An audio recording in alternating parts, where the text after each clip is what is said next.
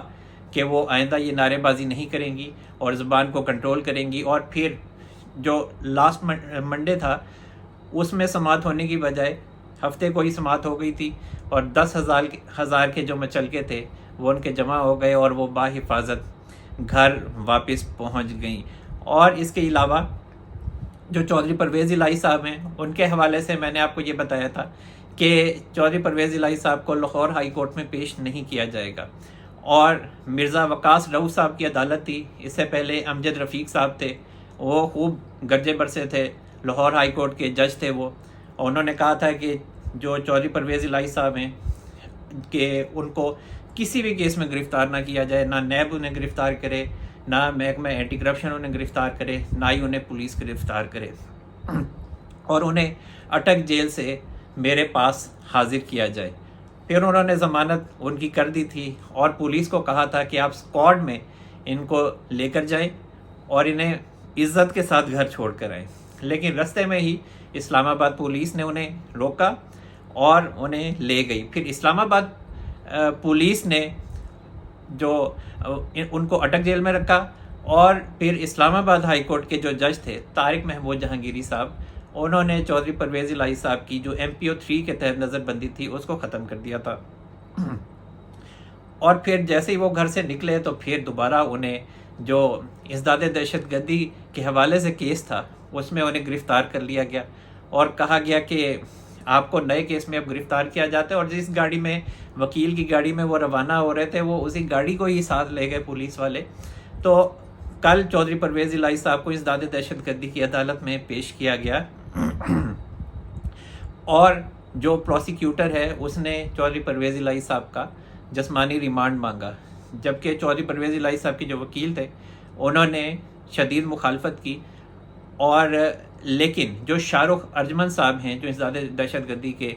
جج تھے عدالت کے، انہوں نے بہرحال چودھری پرویز الہی صاحب کا 2 روزہ جسمانی ریمانڈ دے دیا۔ اس موقع پر چودھری پرویز الہی صاحب نے جو صحافی تھے ان سے غیر رسمی ملاقات بھی کی، اور ان کا کہنا تھا کہ جو چودھری شجاعت حسین صاحب ہیں انہوں نے ہی مجھے PTI میں بھیجا ہے۔ تو صحافیوں نے حیران ہو کے ان سے پوچھا کہ تو پھر چودھری شجاعت حسین صاحب PTI میں کیوں نہیں شامل ہوئے؟ تو ان کا یہ کہنا تھا کہ چودھری شجاعت حسین صاحب PTI میں شامل ہونا چاہتے تھے، لیکن ان کے بیٹے چودھری سالک کو منسٹر بننے کا شوق تھا، جس کی وجہ سے وہ PTI میں نہیں آئے۔ لیکن جو چودھری پرویز الہی صاحب ہیں وہ جھوٹ بول رہے ہیں۔ چودھری شجاعت حسین صاحب جو ہیں وہ میاں نواز شریف صاحب کے ساتھ ان کے بہت پہلے سے بہت گہرے تعلقات ہیں، اور چودھری شجاعت حسین صاحب نے یہ جب تحریک عدم اعتماد جو کامیاب ہوئی تھی عمران خان صاحب کے حوالے سے، تو ان کا ایک ڈائریکٹ رابطہ ہوا تھا میاں نواز شریف صاحب سے، انہوں نے کہا تھا کہ آپ لندن آ جائیں، آپ اکٹھے وہاں پر گپ شپ کریں گے۔ تو وہاں پر چودھری شجاعت حسین صاحب نے میاں نواز شریف صاحب سے کہا تھا کہ میرے بچوں کا آپ نے خیال کرنا ہے، کہ انہیں اپنی پارٹی میں ایڈجسٹ کرنا ہے۔ تو انہوں نے کہا تھا کہ آپ کی پارٹی ہے، ہم آپ کو ایڈجسٹ کر لیں گے، لیکن جو میاں نواز شریف صاحب ہیں وہ چودھری پرویز الہی صاحب کو نہیں لینا چاہتے تھے۔ لیکن پھر جو آصف علی زرداری صاحب ہیں اور جو چودھری شجاعت حسین صاحب ہیں، انہوں نے میاں نواز شریف صاحب کو قائل کیا کہ آپ چودھری پرویز الہی صاحب کو لے لیں۔ تو پھر آخر میاں نواز شریف صاحب مان تو گئے تھے، دعائے خیر بھی ہو گئی اور یہ بات طے ہو گئی کہ پنجاب میں اس وقت چودھری پرویز الہی صاحب پی ڈی ایم کے متفقہ امیدوار ہوں گے سی ایم پنجاب کے لیے، لیکن ایک دم سے بازی پلٹی اور چودھری پرویز الہی صاحب کسی کی باتوں میں آ گئے، فیض حمید صاحب تھے ان کی باتوں میں آ گئے، اور وابڈا کے سابق چیئرمین تھے ان کی باتوں میں آ گئے، اور وہ پھر بنی گالا چلے گئے اور ان کے ساتھ مونس الہی بھی تھے۔ اور پھر جو اسٹیبلشمنٹ ہے، جو اصل اسٹیبلشمنٹ ہے، اس کی وہاں سے چودھری پرویز الہی صاحب کے ساتھ ناراضگی شروع ہوئی، کیونکہ چودھری پرویز الہی صاحب کو اسٹیبلشمنٹ نے یہ کہا تھا کہ آپ نے پی ڈی ایم کے ساتھ شامل ہونا ہے۔ پھر دوسری جو وائلیشن ہوئی، جو کمٹمنٹ انہوں نے مس کمٹمنٹ میں تبدیل کی، وہ یہ تھی کہ ان کو یہ کہا گیا تھا کہ آپ نے پنجاب کی اسمبلی نہیں توڑنی، لیکن چودھری پرویز الہی صاحب نے پہلے تو کہا کہ میں یہ اسمبلی نہیں توڑوں گا، لیکن پھر وہ اسمبلی بھی توڑ دی۔ اس لیے اسٹیبلشمنٹ جو ہے وہ چودھری پرویز الہی صاحب کے بہت سخت خلاف ہو گئی ہے۔ چودھری پرویز الہی صاحب سے جو اسٹیبلشمنٹ ہے ان کو ایز سچ میرا نہیں خیال کہ کچھ چاہیے، مونس الہی صاحب سے ان کو چاہیے، انہی سے غرض ہے، لیکن مونس الہی صاحب کا میں نے آپ کو بتایا تھا کہ مونس الہی صاحب بھی میرا خیال ہے کہ نہیں آئیں گے۔ اور اس کے علاوہ جو وزارت داخلہ ہے اس کا بھی ایک اہم بیان سامنے آیا ہے کہ جو ڈالر کی سمگلنگ ہے، جو بارڈرز پر جو سمگلنگ ہو رہی ہے اس کی روک تھام کے لیے ٹیمز بنا دی گئی ہیں، ایف آئی اے کی ٹیمز جو ہیں وہ روانہ کر دی گئی ہیں، اور انشاءاللہ آئندہ آنے والے دنوں میں جو پاکستانی روپیہ ہے اس میں مزید بہتری آئے گی۔ اور اس کے علاوہ جو عمران خان صاحب کے وکیل ہیں شیر افضل مروت صاحب، آخر خدا کر کے ان کا کیس لگا ہے اسلام آباد ہائی کورٹ کے چیف جسٹس عامر فاروق صاحب کے سامنے، اور وہ جو کیس ہے وہ عمران خان صاحب کے اٹک جیل میں دی جانے والی سہولیات کے حوالے سے ہے۔ اور جو شیر افضل مروت صاحب ہیں انہوں نے کل جو چیف جسٹس عامر فاروق صاحب ہیں ان کی عدالت میں یہ انکشاف کیا ہے کہ عمران خان صاحب کو اڈیالہ جیل میں کیوں شفٹ نہیں کیا جاتا۔ اٹک جیل میں جو بی کلاس نہیں ہے وہاں پہ سی کلاس ہے، اور جان بوجھ کے عمران خان صاحب کو تنگ کیا جا رہا ہے۔ ان کا جو سیل ہے اس کی چھت کھلی ہوئی ہے، یہ ویسے پہلی دفعہ انکشاف ہوا ہے کہ اور چھت ہی کھل گئی ہے انہوں دی، اور پانی جو ہے وہ ساری رات آتا رہتا ہے۔ عمران خان صاحب کو نیند نہیں آتی، مکھیاں بہت ہیں، ایک نئے جوش اور ولولے کے ساتھ جتنا گند جیل میں ڈالنا چاہیں تو یہ بتاتے ہیں کہ یہ گند ہے وہاں پہ، جس پہ جو عامر فاروق صاحب تھے انہوں نے ابھی فی الحال اس کے اوپر کوئی فیصلہ نہیں دیا، لیکن یہ ہے کہ میں نے جیسا کہ آپ کو بتایا تھا کہ عمران خان صاحب کو اڈیالہ جیل شفٹ کیا جائے گا، تو میرا خیال ہے کہ عمران خان صاحب کو اڈیالہ جیل شفٹ نہیں کیا جائے گا۔ وہ پلاننگ یہ ہے کہ اگر عمران خان صاحب کو اڈیالہ جیل شفٹ کر دیا جاتا ہے تو پھر بندیاز صاحب کچھ نہ کچھ کر کے زور شور لگا کے ان کو وہاں سے نکلوا سکتے ہیں، لیکن یہ اتنا آسان نہیں ہے۔ اور اس کے علاوہ جو نیب ترمیمی بل کے حوالے سے فیصلہ ہے جس پہ چیف جسٹس امرتا بندیاز صاحب جو ہیں وہ تلے بیٹھے ہیں کہ انہوں نے ہر صورت فیصلہ دینا ہی دینا ہے، تو وہ فیصلہ دے دیں گے، امید ہے کہ وہ ایک دو دنوں میں فیصلہ سنا دیں گے۔ باقی تھوڑے دن رہ گئے ہیں، جو مخالفین ہیں، جو پی ڈی ایم میں شامل لوگ ہیں، وہ جیسے تیسے کر کے اوکھے سوکھے ہو کے یہ دن نکال لیں۔ باقی انہوں نے جو شہباز شریف صاحب کو فائدہ ہوا ہے، یا شاہد خاقان عباسی صاحب کو فائدہ ہوا ہے، احسن اقبال صاحب کو فائدہ ہوا، آصف علی زرداری صاحب کو فائدہ ہوا، تو وہ ساری شکیں جو ہیں یہ فارغ کر دیں گے، ریورس کر دیں گے۔ لیکن اس کا بہت سے لوگ یہ کہتے ہیں کہ پھر اسٹیبلشمنٹ یہ فیصلہ ہونے دے گی، بندیاز صاحب کے ہاتھوں کروا لے گی یہ فیصلہ، اور پھر جو سیاستدان ہیں وہ دوبارہ سے نیب کی جو ترامیم کی گئی تھیں جو ریورس ہوں گی اس کے وکیڑے میں وہ آ جائیں گے۔ جو نیب میں ترامیم کی گئی تھیں وہ یہ تھیں کہ پہلے یہ تھا کہ 90 دن جو ہے ملزم وہ نیب کے پاس رہ سکتا تھا، اور جو ضمانت ہے وہ نہیں ہو سکتی تھی، اور نیب کا چیئرمین چاہتا تو 90 دن کے بعد بھی رکھ سکتا تھا۔ لیکن یہاں پر نیب میں ترمیم کی گئی اور کہا گیا کہ پہلے تو یہ کہا گیا کہ 14 دن رکھ سکے گا نیب ملزم کو، لیکن پھر نیب نے کہا کہ جی اتنے دنوں میں تو تفتیش نہیں ہو سکتی، تو 30 دن پھر رکھے گئے کہ 30 دن کر لو، پھر 30 دن رکھے گئے، اور جو ترمیم ہے اب وہ 30 دن کی اور ضمانت بھی اب ہو سکتی ہے. اور اس کے علاوہ جو ثبوت ہیں وہ بھی ملزم کو ہی پیش کرنے ہوں گے. پہلے انہوں نے تبدیلی کی تھی کہ جو ثبوت ہیں وہ نیب لے کے آئے گا، پھر انہوں نے تبدیل کیا کہ ملزم لے کے آئے گا، پھر دوبارہ سے گھوم پھرا کے اب ملزم ہی نیب کے ثبوت لے کے آئے گا جو نیب کے الزامات ہوں گے. تو اب کیا فیصلہ آ سکتا ہے؟ وہی فیصلہ یہی ہے کہ جو چیف جسٹس زمرتہ بندیال صاحب ہیں وہ ترامیم کو فارغ کر دیں گے، ان تمام ترامیم کو جن سے تمام سیاستدانوں کو فائدہ ہوا. لیکن یہ اگر کیس کھلتے بھی ہیں، مطلب دوبارہ سے وہیں پر پہنچ جائیں گے جو کیس بند ہوئے تھے ان ترامیم کے بعد. تو کیسز تو جو ہیں وہ نیب کے چیئرمین نہیں کھولنے ہیں، تو نیب کا چیئرمین ہفتہ انتظار کر لے گا، تو اس کے بعد فیصلہ آ جائے تو فیصلے سے میرا نہیں خیال کہ کوئی فرق پڑے گا. یا اسٹیبلشمنٹ چاہتی ہے ایسا کہ جو چیف جسٹس زمرتہ بندیال صاحب ہیں وہ نیب ترامیم کے حوالے سے اسی طرح کا فیصلہ دیں جس طرح کا وہ فیصلہ دینا چاہ رہے ہیں. تو میرا نہیں خیال اس سے بحران پیدا ہو جائے گا بہت زیادہ اگر اسٹیبلشمنٹ اس طرح سے چاہتی ہے کہ اگر چیف جسٹس زمرتہ بندیال صاحب اس طرح کا فیصلہ دیں جس سے تمام جو سیاستدان ہیں وہ وکیڑے میں آ جائیں اور پھر جو اسٹیبلشمنٹ ہے وہ تمام سیاستدانوں کو پکڑ سکے نیب کے ذریعے.